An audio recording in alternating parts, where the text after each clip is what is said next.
Hey, this is the mighty Oba here on clbTV and the internet at WFOAM.com with our weekly sports update.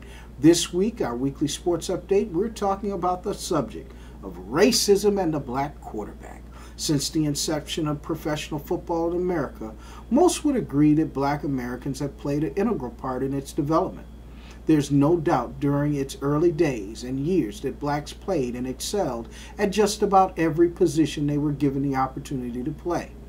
But the history of stereotypical racism in this country has prevented many black football players from playing certain positions that required thought and field generalship.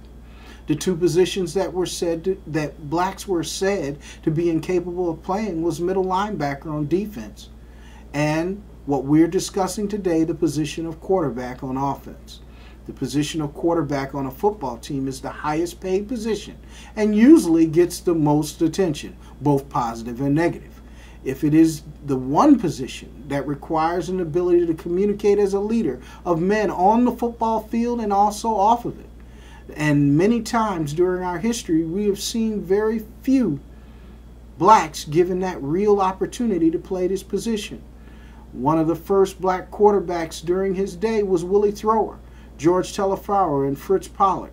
They were given token opportunities to play the position of quarterback, but never was really given the real opportunities that we have seen other counterparts that have been given the opportunity to play the position that play it today. Stereotypes have become the basis of racist decisions and are very difficult to change in this society until society begins to change itself. The perception of blacks being unable to play the position of quarterback continues, and especially during the late 60s when we saw the emergence of a new league, the AFL. It was formed to compete against the NFL, and one of its teams, the Denver Broncos, drafted a magical quarterback named Marlon Briscoe, who started 14 games for them, but was later rewarded with being traded to the Buffalo Bills, who quickly converted Marlon Briscoe to a wide receiver on their team. The Bills later flirted with another black quarterback, the name of James Harris, in 1971, who became the first black to start in a modern NFL game after the merger with the AFL. But he was later rewarded by being traded to the Los Angeles Rams, where he quickly led that team to a division title, but never was given the just due of being the one that led that team to its first division title in years. The emergence of Warren Moon and Doug Williams during the late 70s further showed that black quarterbacks still were not being given the same opportunity as others. For Warren Moon had to start his career in Canada with the CFL, where he led his team to 5 straight Grey Cup championships before he was found worthy of returning to the NFL Houston Oilers and then leading that team to multiple playoff appearances. Doug Williams was drafted by the lowly Tampa Bay Buccaneers expansion team, which he then eventually led them to their first division title and to the conference championship. He was never given a contract that showed his true value of leading that team to such successes and went to the USFL, the new league that was formed, which tried to compete against the NFL but later folded. He later found his way back to the Washington Redskins and became the first black quarterback to win a Super Bowl. The black quarterback has continued to be a victim of various kinds of racism, and there is always the hint of position change, no matter how successful that player has been in college or the pro level. Recently, the lie that Vince Young was struggling to learn the offense in Buffalo was just another outrageous lie reported by the national media outlets, but not the Western New York affiliates, who cover the Bills on a daily basis, such as I.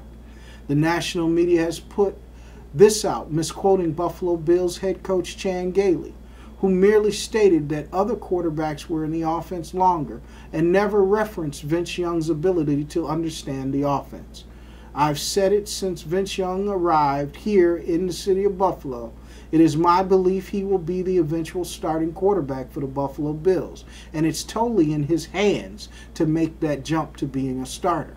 The reason I say this is Buffalo is starved for success, and On the football field itself, they have had so much despair over the last 10 years with the inability to make the playoffs that they will give the best quarterback on the field an opportunity to lead this team back to the playoffs and become the team that it once was in the early 90s.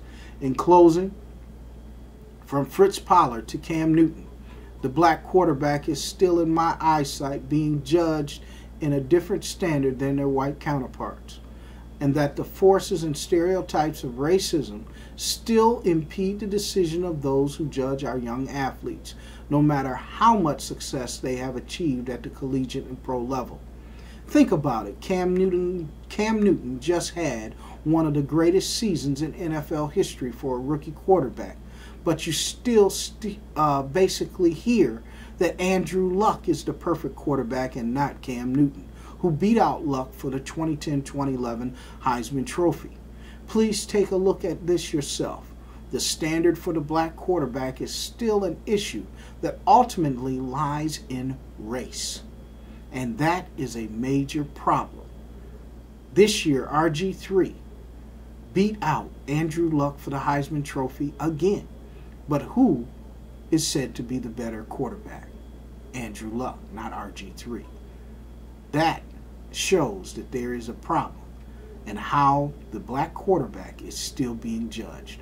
That's all for us here on our weekly sports update with a commentary on racism and the black quarterback. If you want to talk about this more, you can reach me on my Facebook page or at my email at freemaj@aol.com. We'll see you next week with our weekly sports update, Racism and the Black Quarterback, a discussion that needs to be talked about. I'm the mighty Oba.